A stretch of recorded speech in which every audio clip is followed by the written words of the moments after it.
Sir வணக்கம் sir. நிதியமைச்சர் நிர்மலா சீதாராமன் அவர்கள்கிட்ட ஒரு கேள்வி கேட்டிருக்காங்க. நீங்கள் ஏன் மக்களவை தேர்தலில் போட்டி போடல அப்படிங்கிற மாதிரி கேட்டிருக்காங்க. அதுக்கு அவங்க வந்து என்கிட்ட காசு இல்லை, அதனால் நான் போட்டி போடல அப்படிங்கிற ஒரு பதிலை சொல்லியிருக்காங்க. இதை நீங்கள் எப்படி பார்க்குறீங்க? அதுக்கெல்லாம் செலவு பண்ண வேணா. நான் எலெக்ஷனுக்கு செலவு பண்ணுறதுக்கு காசு இல்லைன்ட்டாங்க. காசு இல்லைன்றது எலெக்ஷனுக்கு நான் செலவு பண்ணுறதா இல்லை. எனக்கு ராஜ்யசபா இந்த மாதிரி இலவசமாக கிடைக்கிற போஸ்ட்டில் தான் நான் போவேன் அவர் சொல்லியிருக்கேன். அது வேற ஒன்று. காசு இல்லைன்னாக்கா ஏழையாக இருக்கிறது அந்த மாதிரி அர்த்தத்தில் சொல்கிறேன். எலெக்ஷனுக்கு நான் காசு செலவு பண்ண மாட்டேன். மக்களுக்கெல்லாம் செலவு பண்ண வேண்டியது. அது மாதிரி கொஞ்சம் கூட என் கையில் வந்து 10 பைசா கூட மக்கள் பக்கமாக போகாது அப்படிங்கிறத அவங்க சொல்லுவாங்க. நடிகர் பிரகாஷ் ராஜ் வந்து என்ன சொல்கிறாரு அப்படின்னா, இவங்களுக்கு காசு இல்லையா இல்லை வந்து தைரியம் இல்லையா அப்படிங்கிற மாதிரி கேட்டிருக்காரு. தைரியம்லாம் இல்லை, அவங்களுக்கு தைரியமே தேவையில்லை. பாஜகக்காரருக்கு தைரியமே தேவையில்லை. அவங்களுக்கு தான் எல்லாமே இருக்குது. அமலாக்கத்துறை இருக்குது, அப்புறம் நீதிபதிகள் இருக்காங்க, தேர்தல் ஆணையம் இருக்குது, வாக்கு என்பவர் இருக்குது. இவ்வளோ வச்சுருக்கோம், என்னதுக்கு பயப்படணும்? அதெல்லாம் இல்லை. காசு வந்து அவங்க அம்மா கோயிலுக்கு வர்ற காசையே நீ அரசாங்கத்துக்கு கொடுக்காத உன் பாக்கெட்டில் போட்டு போன்னு சொன்ன ஆள் அவங்க வந்து மக்களுக்கு காசு போகிறதுக்கு உருவாங்களா? தான் கையில் இருக்கிற காசு மக்களுக்கு போக உருவாங்களா?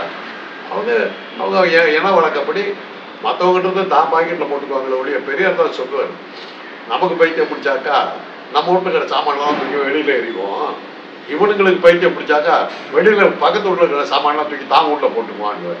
அது மாதிரி தான் எலெக்ஷனுக்காக கூட என் காசுக்கு வந்து செலவு பண்ணி மக்களுக்கு எதுவும் கொடுத்துட மாட்டேன் அப்படிங்கிறது அவங்க திட்டவட்டமாக இருக்கிறாங்க. அதனால தான் எலெக்ஷனுக்கு நான் பணம் எதுவும் சொல்ல மாட்டேன். ராஜ்யசபா மாதிரி நான் என் பணம் செலவு இல்லாமல் நேரடியாக போய் இதில் உட்காந்துருவேன் அப்படிங்கிறத அவங்க சொல்லி. முதலமைச்சர் ஹேமந்த் சோரனை அதனால கைது பண்ணாங்க. இப்போ அரவிந்த் கெஜ்ரிவாலை வந்து கைது பண்ணியிருக்காங்க. இந்த கைதுகளை வந்து எப்படி பார்க்குறீங்க? இந்த டைமில் இந்த கைது வந்து ஏன் செய்யணுங்க? எதிர்பார்த்தது தானேம்மா. கெஜ்ரிவால் வந்து வேற விஷயத்துல எல்லாம் இருந்தவர்களும் அவங்க வந்து அவ்வளவா இது பண்ணிக்கல, அப்போ மிரட்டிக்கிட்டே இருந்தாங்க. குஜராத்தில் போட்டி போடுவேன். அப்பதான் மோடி நம்ம அடிமடியிலே கை வைக்கிறாங்க. உடனே அமித்ஷாவும் மோடிக்கு போகும். அதனாலதான் ஒழுங்கு குஜராத்தில் கை வச்சு அங்கேயும் அந்த அஸ்திவாரமே ஆட்டம் கட்டுச்சுன்னா என்ன பண்றது? ஏற்கனவே அவங்களுக்கு வந்து பல்வேறு வகையான பயத்தில் அவங்க இருக்கிறாங்க. கருத்து கணிப்புகள்லாம் வடநாட்டில் கூட கருத்து கணிப்புகள்லாம் அவங்களுக்கு எகேன்ஸ்டாக தான் வருது, பாஜகவுக்கு எதிராக தான் வருது. எங்கேயுமே வரமாட்டாங்கிற நம்ம சொன்ன ப்ரெடிக்ஷன் கரெக்டாக தான் வந்துக்கிட்டு இருக்கு. இப்போ அவங்களுக்கு வந்து ஒரே வழி, அவங்க தப்பிக்கிறதுக்கு இருக்கிற ஒரே வழி வாக்கியந்திரத்தை டேப்பர் பண்ணுறது தான். அது இல்லைன்னா அவங்களால வரவே முடியாது. அந்த அளவுக்கு அவங்க சங்கடத்தில் இருக்கிற சூழ்நிலையில் குஜராத்லையாவது எம்எல்ஏ ஆகலாங்கிற மாதிரியான அந்த இது மறுபடியும் அந்த மாநிலத்துக்கே போயிடலாங்கிற மாதிரி தப்பிச்சு போகலான்னு நினச்சிக்கிட்டு இருந்தா கூட அதுக்கும் வழி இல்லாமல் இவர் கெஜ்ரிவால் வந்து அங்கே உள்ள பூந்தாருன்னா நம்ம கதி என்ன ஆகுது அப்படிங்கிற பயம் வந்ததுனால தான் அதை உள்ளே தள்ளிட்டாங்க, இது பண்ண முடியாது. ஆனால் நீதிமன்றங்கள் ஓரளவுக்கு கொஞ்சம் இன்னும் 4 நாளில் வந்துடுவார் வெளியே. போயிட்டாருன்னா என்ன பண்ணுவாங்க தெரியுமா? ஏன்னா முதலமைச்சராக நீடிப்பதற்கு தடை விதிக்க முடியாதுன்ட்டாங்க. நீங்கள் நீதிமன்றத்தில் பார்த்தீங்கன்னா செந்தில் பாலாஜி ஒருத்தரை தவிர வேறு யாருக்குமே அந்த மந்திரி பதவியெல்லாம் பறிக்கவே இல்லை. அப்படி கூட அவங்க திருப்பி தடை வச்சுட்டாங்க. ஆனால் மந்திரி பதவியில் அவங்க எங்களுக்கு அந்த அதிகாரம் கிடையாது திட்டவட்டமாக சொல்லிட்டாங்க. ஸோ இனிமேல் வந்து பாஜக வந்து இந்த ஊழல் வழக்கில் உள்ள தள்ளி மந்திரி பதவி பறிக்கிறதுக்கு இனிமேல் நடக்காது. ஏன்னா நீதிமன்றம் திட்டவட்டமாக சொல்லிட்டு நாங்கள் வந்து மந்திரி பதவியெல்லாம் பறிக்கிறதுக்கு எங்களுக்கு அதிகாரம் கிடையாது அப்படின்னு. அதனால் அதை வேறு வழி இல்லை. இப்போ கெஜ்ரிவால் வெளியில் இருந்தாக்கா ஒப்பா இருக்குது, அதனால் முடக்கணும்னு. இந்த வகையில் நான் என்னென்ன எதிர்பார்க்குறேன்னா ராகுல் காந்தி அவங்க கூடிய சீக்கிரம் கைது பண்ணுவாங்கன்னு எனக்கு ஒரு சந்தேகம். எலெக்ஷனுக்கு கொஞ்சம் முன்னாடி வடநாட்டில் எலெக்ஷன் இப்போ தமிழ்நாட்டில் நடக்குதுன்னா அவங்க அது பெருசாக கவலைப்பட மாட்டாங்க. வடநாட்டில் நடக்கும்போது ஏதாவது ஒரு காரணத்தை காட்டி ராகுல் காந்தி உள்ள தள்ளுவாங்கன்னு எனக்கு மைண்டில் படுது. அடுத்தது ஏன் ஸ்டாலினையா உள்ள தள்ளக்கூடாது? ஸ்டாலினையும் உள்ள தள்ளும். இதெல்லாம் வரிசையில் வரும். அவங்க வேற வழி இல்லை, டெஸ்பரேட். அவங்க எப்படியாவது தப்பிக்கணுங்கிற ஒரு பயங்கரமான ஒரு சூழ்நிலையில் அவங்க சிக்கிக்கிட்டு நல்லா தெரியும். அதன் காரணமாக தான் எல்லாத்தையும் போகிற போக்கு பார்த்தா மக்கள் அனைவரும் ஓட்டு போடக்கூடிய அத்தனை பற்றி உள்ள தள்ளிவிட்டு ஓட்டு போகிறதுக்கு யாரும் இல்லைன்னு சொன்னாலும் சொல்லுவாங்க. அந்த மாதிரி போனால் கூட போகும். அந்த அளவுக்கு போயிட்டு இருக்காங்க. பயம், டெஸ்பரேஷன். ஐநா வந்து கெஜ்ரிவாலோட கைதுக்கு வந்து கண்டனம் தெரிவிச்சிருக்கு. இந்த இப்போ தேர்தல் இருக்கிற இந்த டைமில் ஒரு ஃபேரான தேர்தல் நடக்கணும், ஜனநாயகம் வந்து இந்தியாவில் காப்பாற்றப்படணும் அப்படிங்கிற மாதிரியான கோரிக்கையை ஒரு கண்டனத்தை அவங்க சொல்லியிருக்காங்க. இதுக்கு முன்னாடி பார்த்தீங்கன்னா இந்த சர்வாதிகார நாடுகள் பற்றி மட்டும்தான் இவங்க ஐநா இந்த மாதிரியான விஷயங்கள்லாம் சொல்லும். இந்தியாவை பற்றி முதன்முறையாக இந்த மாதிரியான விஷயங்களை அது சொல்லியிருக்கு. இதை நீங்கள் எப்படி பார்க்குறீங்க? முதன்முறைன்னு சொல்ல முடியாது. எமர்ஜென்சி டைமில் இந்திரா காந்திக்கு இதே தான் நடந்தது. ஜார்ஜ் பெர்னாண்டஸ்ங்கிற ஒரு தலைவர், சோசியலிஸ்ட் தலைவரை உள்ள நடிச்சாங்கம்மா. ஜார்ஜ் பெர்னாண்டஸ் மட்டும் தான் அந்தம்மா பெரிய கடுமையான கோபத்தில் எமர்ஜென்சியில். அப்போ அவரை வந்து தலைகளாக கட்டி அவரை வந்து அரசியல் கைதியாக இருந்தாலும் அவரை வந்து ஒரு கொலை குற்றவாளியை ட்ரீட் பண்ணுற மாதிரி அந்த அளவுக்கு அவரை சித்திரவதையெல்லாம் பண்ணாங்க. அப்போ என்ன ஆச்சுன்னா, ஜார்ஜ் பெர்னாண்டஸ் வந்து இன்டர்நேஷ்னல் டாக் லேபர் போர்டுடைய தலைவர், சேர்மன். அதாவது அகில உலக துறைமுக தொழிலாளர் சங்கத்துடைய தலைவர். துறைமுக தொழிலாளர்கள் உலகத்து போராட்டத்தில் தொழிலாளர்கள் என்ன பண்ணாங்க, இந்திய கப்பல்களை எந்த துறைமுகத்திலும் அனுமதிக்காதுங்க. எல்லா இடத்துலையும் அப்படியே கப்பல்கள் வந்து உள்ள விட மாட்டேங்கிறாங்க. கப்பல்கள் நின்றுச்சுன்னாக்க பெரிய தொழிலதிபரெல்லாம் மாட்டிக்கிட்டான். அவனுடைய வர்த்தகம் பூரா அடிபட்டுச்சு. யார் வந்து இந்த மாளுக்கு காசெல்லாம் கொடுத்து இந்த மாலை வந்து பிரதம மந்திரியா வச்சுக்கிட்டு இருக்காங்க, அவங்க பார்த்தாங்க, எம்னம்மா நீ வந்து இப்படி பண்ணிவிட்ட, எங்கள் வயிற்றுல அடிச்சு விட்டீங்க, அதனால மரியாதை எமர்ஜென்சி எடுன்னு ஒரு ப்ரெஷர் கொடுத்ததுனால தான் எமர்ஜென்சி எடுக்கப்பட்டுச்சு. ஏறத்தாழ அந்த சூழ்நிலைக்கு இப்போ வந்துருக்கு. இப்போ இந்தியா மோடியும் அமித்ஷா மாட்டி முடிக்கிறாங்க. அமெரிக்கா கட்டணம் தெரிவிச்சிருச்சு, ஐநா சொல்லிடுச்சு. ஏற்கனவே நிறைய நாடுகள் வந்து இதை பற்றி பேச ஆரம்பிச்சிட்டாங்க. ஆக உலக பார்வை வந்துருச்சுன்னும் போது இவங்க அந்த உலக பார்வையை முறைச்சிக்கிட்டு இவங்களால இருக்க முடியாது. அதனால எலெக்ஷன் ஒரு வேளை இதன் காரணமாக நேர்மையாக நடந்தால் நடக்கலாம், ஒரு சான்ஸ். அப்படி வந்ததுன்னா பாஜகவுடைய கதி என்னங்கிறது உலகத்துக்கே தெரியும், எல்லாத்துக்குமே அவங்களுக்கே தெரியும். தமிழ்நாட்டில் இந்தியா கூட்டணி வேட்பாளர்கள்லாம் பெரும்பாலும் அறிவிச்சிட்டாங்க. இந்த வேட்பாளர்கள் தேர்வு பற்றி உங்களுடைய கருத்து என்ன? சரியாக தேர்ந்தெடுத்திருக்காங்களா? அது யாரை தேர்ந்தெடுத்தாங்க என்னங்கிறதெல்லாம் கிடையாது. பார்த்தீங்கன்னா எனக்கு யாரும் ஓட்டு போட போகிறது, நான் எந்த கட்சியில் நிற்கிறோம் அந்த கட்சிக்கு தான் ஓட்டு போட போகிறேன். அதனால் ஏறத்தாழ அமெரிக்கன் சிஸ்டம் தான். இதில் வந்து அந்த கட்சிக்கு தான் ஓட்டு போட போகிறாங்க போது அவங்க எந்த வேட்பாளர் தேர்ந்தெடுத்தா என்ன, கொள்ளக்காரன் திருட்டு போய் இவங்க எல்லாரும் தான் இப்போ இன்னைக்கு போகிறாங்க. அதனால் அதெல்லாம் இப்போ யாரும் பார்க்கறது. அமெரிக்கா போன்ற நாடுகளில் தான் பிரசிடென்ட் போஸ்ட்டுக்கு நிற்கிறவங்க தன்னுடைய குடும்பத்தை அறிமுகப்படுத்தணும். அமெரிக்க தேர்தலில் ஒரு ஜனாதிபதியார் போட்டியிடுறவர் வந்து தன்னுடைய குடும்பத்தை அறிமுகப்படுத்தணும். அந்த குடும்பம் வந்து எவ்வளோ இதாக இருக்குதுங்க அதையெல்லாம் பார்ப்பாங்க. அதை தான் என்ன சொல்லுவாங்க அமெரிக்காவை பற்றி, அமெரிக்க மக்கள் எப்படி வேணாலும் பிஹேவ் பண்ணுவாங்க, என்ன வேணாலும் பண்ணுவாங்க, அவங்க சொந்த வாழ்க்கையில் எல்லா அசிங்கமும் இருக்கும்.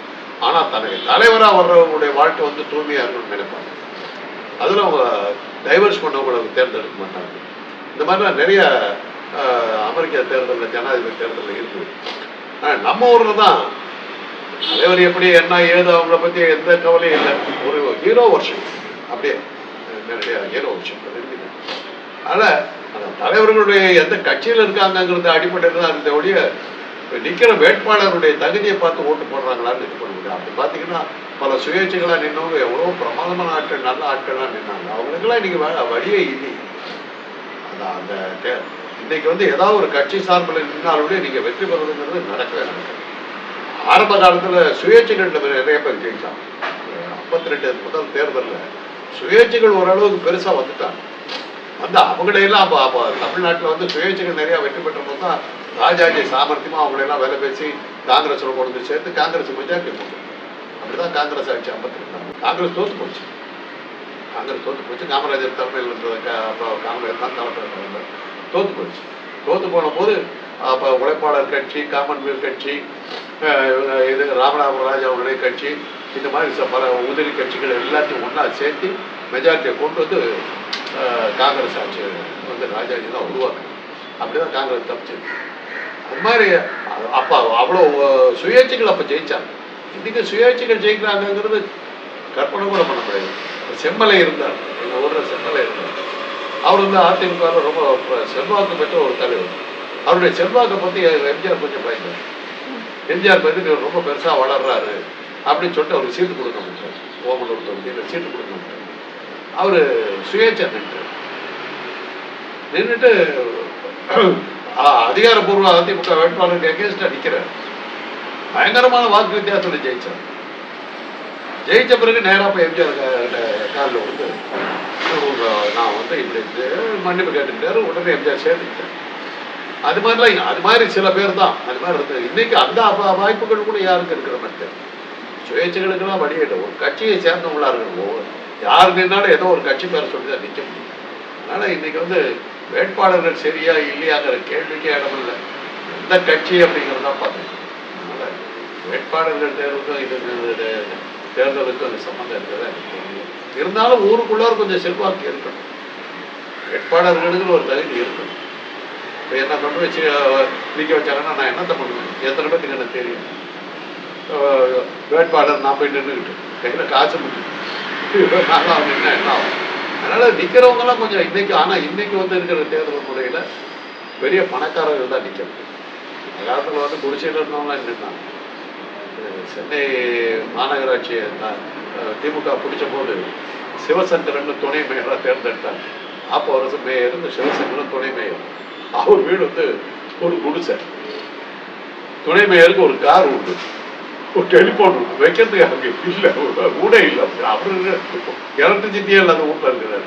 அவர் என்ன பண்ணுவாங்க? அப்புறம் அதுக்காக எல்லாம் இது பண்ணி அவர் கொஞ்சம் வீடெல்லாம் கொஞ்சம் கௌரவமான வாழ்க்கையை கொண்டு கொடுத்தாங்க. அந்த அளவுக்கு அவ்வளவு தூரத்துக்கு வறுமையில் இருந்தவங்கலாம் நிற்கிற அளவுக்கு அந்த காலம் இருந்தது தேர்தல். இன்னைக்கு அது முடியாது. இன்னைக்கு எல்லாம் பார்த்தீங்கன்னா யாரெல்லாம் நிற்கிறாங்க? வேற பார்த்தா பயமா இருக்கு. பெரும்பெரும் கூடி சொல்றாங்க, சொத்து கணக்கு கொடுக்குறாங்க, கேட்டாவே பயமா இருக்கு. அதுதான் நிர்மலா சீதாராமன் அவங்க அப்படி சொல்றாங்களா? அவங்க வந்து தன்னுடைய சொத்து கணக்கு கொடுக்க வேண்டியிருக்குங்கிறது காரணத்தினால தான் அவங்க இதெல்லாம் நிற்கவே இல்லை. அது எவ்வளோ இருக்குன்னு தெரிஞ்சுன்னா ஒப்பா போட்டு சொல்லிட்டு அவரோட கணவர் வந்து இப்போ ஒரு பேட்டி கொடுத்துருக்காரு ஒரு ஊடகத்துக்கு. அவர் வந்து சொல்லியிருக்காரு, இந்த எலக்ட்ரோரல் பாண்ட் உலகத்தில் இந்த மாதிரி ஒரு ஊழல் நடந்ததே இல்லை அப்படிங்கிற மாதிரி சொல்லியிருக்காரு. நீங்கள் எப்படி பார்க்குறீங்க? அது எல்லாத்துக்குமே தெரிஞ்சது தானே. டிமானிட்டைசேஷன், பண மதிப்பிழப்பு இருக்குது. அதுதான் இருக்கிறதுலே மிகப்பெரிய ஊழல் இது வந்து கருதப்பட்டது. அது பாஜக பொருள். அதை வந்து சிதம்பரம் போன்றவர்களாம் கிளீனாக விளங்க உலகமே அதை பார்த்து இது பண்ணாங்க. இப்படிப்பட்ட ஒரு பயங்கரமான ஊழலும் பச்சையா பண்ணிட்டு வர்றாரு அப்படின்னு பார்த்தாங்க. அதுக்கு அடுத்து அப்படி அதையும் வெயிட் பண்ணிட்டு வந்திருக்கிறது இந்த பணப்பத்திர ஊழல். உலகத்துக்கே தெரியுது இவங்க என்ன பண்றாங்கன்னு தெரியுது. அதனால ஊழலை பற்றியெல்லாம் அவங்க இன்னும் பேசுறதுக்கு எந்த யோகியத்தையும் கிடையாது, நியாயமும் கிடையாது. இதெல்லாம் இவங்க வந்து அனுபவிப்பாங்க. அதனால நான் சொல்றேன்ல, ஒரு புரட்சிக்கு நோக்கி இந்த நாடு போயிருக்கு. நிச்சயமா இப்ப தேர்தல் மூலமா குறைச்சு வருமா இல்ல தேர்தல் மூலமா வராது. நம்ம மக்கள் தூங்கிக்கிட்டே இருக்கிற ஆட்கள். சுதந்திரம் ஏன் கொடுத்தாங்கிறத நான் நிறைய தடவை உங்களுக்கு சொல்லியிருக்கிறேன். பிரிட்டிஷ்காரன் வந்து பிடிச்சான், முகலாயர்கள் வந்து பிடிச்சாங்க, பேசாம தான் இருந்தாங்க. யார் வந்து சண்டைக்கு போனா சொல்லுங்க பார்க்கலாம். அது வடநாடு வந்து யாருக்கே சண்டைக்கு போயிருந்தாரு சொல்லுங்க பார்க்கலாம். இவ்வளவு மன்னர்கள் இருக்காங்கன்னா பிருத்திவிராஜ், ஜெயச்சந்திரன் அப்படின்னு சொல்லி அப்படியே நம்ம அந்த காலத்தில் உங்களுக்கெல்லாம் என்ன படிச்சிங்கன்னு தெரியல, எங்களுக்கு வேற சரித்திரமே தெரியாது.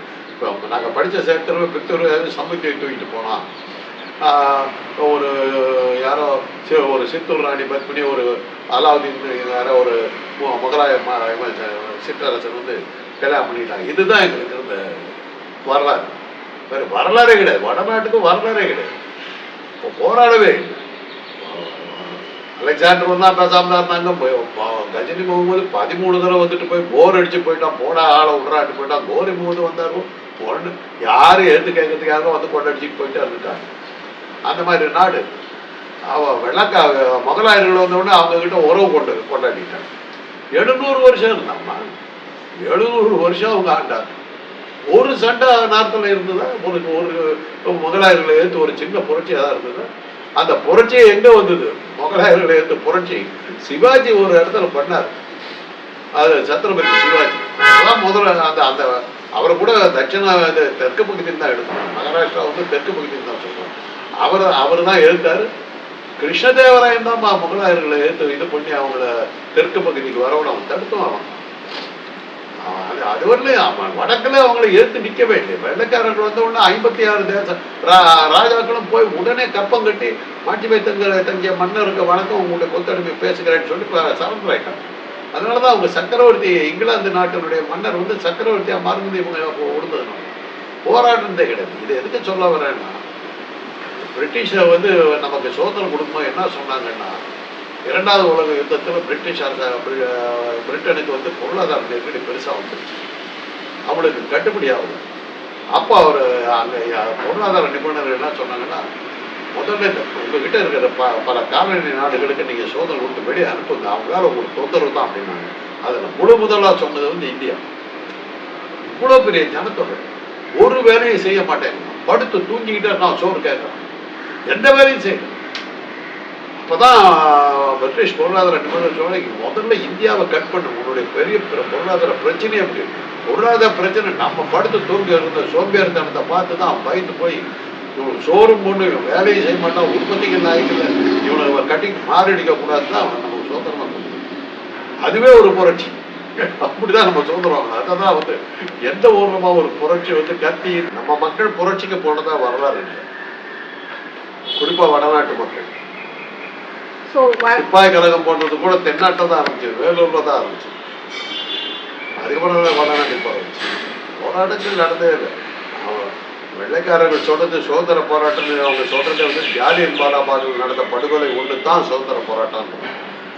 வெள்ளையர்களை ஏற்று நடந்த ஒரு கூட்டத்தில் வெள்ளைக்காரர்கள் நடத்தினதா அட்டுழியம் தான், மக்கள் புரட்சி அதில் இல்லை. பொதுக்கூட்டத்தில் உட்கார்ந்தவங்களை சுட்டுக் கொண்டு தான் நடந்த பெரிய போராட்டம். எதுவுமே வந்து வரலாற்றில் சொல்லவே இல்லை.